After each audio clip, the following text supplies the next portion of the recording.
Okay, we are going way back to the beginning on this one. Before the time of Royal Rumbles and Roman numerals, the very first WrestleMania. And there's one match that I feel, and a lot of other people feel, should have happened at the first WrestleMania. Although I understand why it didn't take place, and I'm going to explain why. Tito Santana versus Greg Valentine for the Intercontinental title. Greg was the champion at the time. He faced JYD on the show, while Tito faced the Executioner in what was WrestleMania's first match ever. So that's an interesting little, badge of honor for Tito to have. Like I said, I understand why the match didn't take place. I think if this feud were taking place today, it probably would happen at Well, see, I don't know. I mean, WWE ignores the Intercontinental title so much. The Intercontinental title, what's that? We don't have feuds over that. Actually, as I'm doing this video, I honestly have no idea who the Intercontinental Champion is. I don't know. You'd have to tell me. I honestly, as I'm filming this, I have absolutely no idea who the Intercontinental Champion is. I've completely forgotten. Anyway, getting back to this. WrestleMania nowadays is kind of the season finale, so that's why they put so many big matches on it. It's the big payoff, the big ender, the big closer. So they just want to end the wrestling season, I guess, with a bang. Kind of like the Super Bowl. It's just the big end to the season. Back then, though, I think what they were trying to accomplish with the first WrestleMania was to raise awareness for the brand by using celebrities. They used Cyndi Lauper, Muhammad Ali, and Mr. T actually wrestled in the main event. And they brought a lot of eyeballs to the show, and I think they hoped, and it succeeded, they hoped that those new eyeballs that tuned in to see those celebrities would stay for the talents and the wrestlers. So they wanted to leave them with a hook to come back later, which is why in WrestleMania 1 they teased a future match between Tito and Valentine rather than actually doing the match. So it gave fans who were probably first-time viewers something to tune into and something to look forward to later on, once WrestleMania was over. Again, like I said, if they're, again, it's an Intercontinental title feud, but if a feud like this, because this was a very well done, very intense feud, and if it were to happen today, you would probably see it at a WrestleMania, but back then, I could see what they were doing, and I understand why it didn't happen.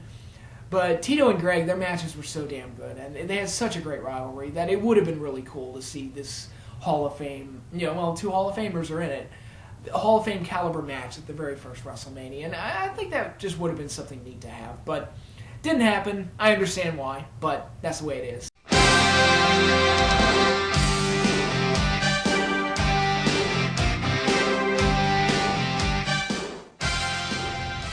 So we go from the first WrestleMania to the first WrestleMania that I ever saw live on pay-per-view. I had seen the previous WrestleManias on video cassette and things like that, but I'd never seen one live. So this one felt really special to me. And even, at a young age when pay-per-views were a lot more rare, WrestleMania seemed to stand out even back then. So I was really excited, and I really enjoyed the show, and I've got a lot of fond memories of it. I liked a lot of the big matches. I liked the look of the show. The Hoosier Dome was a great-looking venue, and it was one of the better-looking WrestleManias in the first decade, definitely. Even looking back on it now, I think it holds up pretty well. I think it's a good one. But some organizational and structural issues keep it from being as good as it could have been or should have been. And I'll address those right now. Namely, the one thing that everybody would go to, and I agree with a lot of people, are the main events and how they were ordered. You had Hulk Hogan versus Sid in what was billed as Hogan's quote-unquote retirement match. Bullshit. Roddy Piper retired at a WrestleMania too. Didn't really stick. And Ric Flair defending the world title against Randy Savage. And Sid and Hogan was given the closing spot, which I think they did that because of the surprise return of the Ultimate Warrior. I understood that, and the ending with the Warrior was actually really cool, and I really liked it. And this is coming from somebody who was not a big fan of the Ultimate Warrior. I didn't like him much at all, even as a kid. But the shock of his return and the way it was executed was really well done. But I felt like the world title match, and keep in mind, I'm not one of those guys that thinks, oh, it's WrestleMania, world title match always closes. Because they broke that rule last year with Taker and Shawn, and no one cared. It was fine. None of the title matches could have followed that match anyway, so why bother? But this is a case of where I felt like the world title match was the better match and should have closed. Hogan and Sid was just a very ordinary match, and it ended on a DQ, which was kind of lame. I think it's Hogan's worst Mania match, except for maybe that debacle with Yokozuna, which, will that show up on this countdown? You'll find out later. But, yeah, Flair and Savage was just a far more exciting match. I think it's one of the best world title matches in WrestleMania's history. Very exciting. It ends on a title change with Savage winning. It was just a far superior match, and I think it should have closed the show. Just for so many reasons. But they didn't do that, and unfortunately kind of created this weird thing where the first half of the show was really exciting and really well done and really good, but then the second half felt like just a bunch of filler matches, and then Hogan and Sid, which I said was ordinary, but then they capped it off with the Return of the Warrior, which was very good. And I kind of hate that when that happens, when a show kind of peaks midway through and then kind of tapers off. I would have preferred it if they had ordered all the matches a little bit differently. They opened up with Tito and Michaels, which was fine, and you saw signs of greatness from Shawn as a single star. Then they had Jake and Undertaker, where Undertaker sat up from the DDT. That was really, really cool, and I think people underestimate how big that was, because back then, nobody got up from the Jake Roberts DDT, so that was really a big deal. And now that I think about it, this WrestleMania really had a changing of the guard type feel to it, because Roddy Piper put over Bret in the IC title match, and that was an awesome match. That's one of my favorite IC title matches in WrestleMania history, although I can probably count on two hands the number of IC title matches that were in WrestleMania's history. So, I mean, they don't happen that often anymore. Then you had an 8-man tag, which was just filler. Then the world title match, which was awesome. But then after that, they did Martel and Tatanka, which was filler. A tag title match that didn't mean anything and nobody cared about. And Owen and Skinner, which only lasted a minute, when, again, nobody cared. And then there was that Bulldog and Berserker match that never happened, and I seem to be the only one that noticed, but like everyone else, I didn't give a shit. I don't think anybody was truly upset over losing that match. Even like diehard WWE fans probably didn't even notice. And then you got the main event. And I feel like it would have been better served if they had ordered the matches in a way where, like I said, it would build up excitement as the show progresses, rather than just peaking midway through. Start off with Michaels and Tito, then do, I don't know, Martel and Tatanka, the 8-man tag, and matches like that. And then do Jake and Undertaker. Maybe the middle match should be Bret and Piper. Then do Hogan and Sid, and then do Flair and Savage. Something like that. I don't know. I'm not an expert on this. I'm just throwing ideas out there.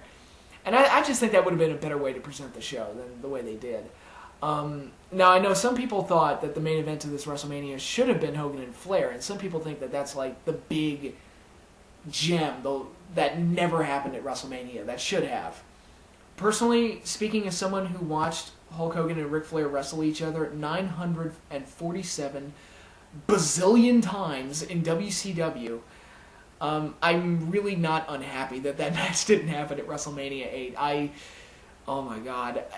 They wrestled so many times in WCW. I was so sick of it. And I didn't even like their matches. It wasn't even that they did it so often. The matches weren't even that good. I liked the Bash at the Beach match, but that was about it. Everything else was just, same old bullshit every single time. They were the Cena and Orton of the 90s.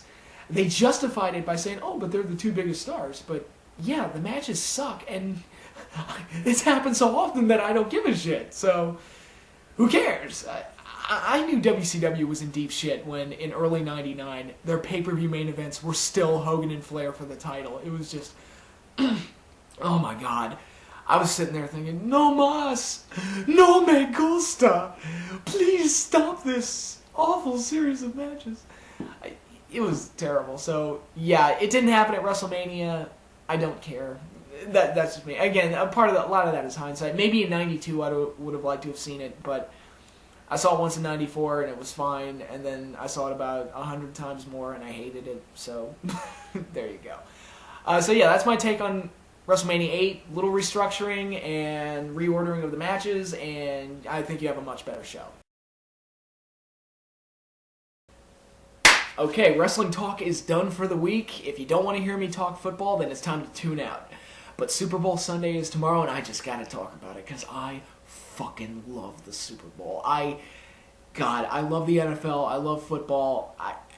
It's the greatest thing in the world. And Super Bowl is like Christmas for football fans, even if your team's not in it. If your team's in it, trust me, a few years ago I was on Cloud 9. It's the greatest feeling in the world. And if your team's not in it, it's still a hell of a time because it's so much fun. It's such a spectacle.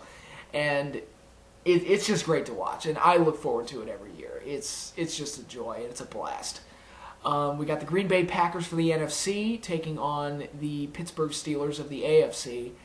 And I expect a very competitive game. I think both teams are very evenly matched. Both teams have very good defenses, very good receiving cores.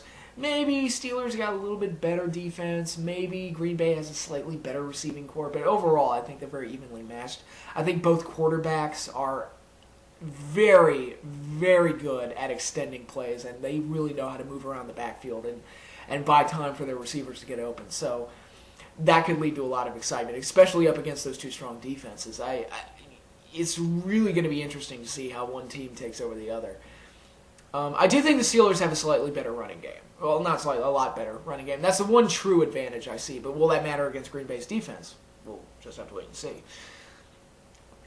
I'm going to pull for Green Bay to win it. I want them to win it, and they're the team I'm going to root for, partly out of just NFC loyalty, I guess. Although if this were the Cowboys or the Eagles, I would be rooting for them to get destroyed. But if it's not an NFC East rival, it's all good, right? And I'm also pulling for them because I fully supported their decision to not let Favre come back after he retired. They did not get rid of him. He retired and go with Aaron Rodgers. And I think that decision, the fact that he took them to their first Super Bowl in a decade and a half and got them there faster than Favre did when Favre first started, tells me that they made the right decision. And he's already paid off. And to win a Super Bowl with Aaron Rodgers, I think would be sweet. It would really, really be cool. And, he's got a great team surrounding him, and I think they have a very good chance to win. Honestly, though, if you twisted my arm and forced me to bet money on this thing, I would pick the Steelers. I'm slightly leaning towards them. Like I said, they do have an advantage at the running game. We'll see if that makes a difference. And I just think they are just such a meticulous and never-say-die team. I mean, this is a team that lost their quarterback, Big Ben Rapelessberger. That's funny. They lost him for the first 4 games of the season, and that could have killed their season right there, right? I mean, their season could have ended before it really started, and they went 3-1. So this is a team that knows how to win and knows how to overcome adversity. They overcame the Ravens in the playoffs after being way down at half.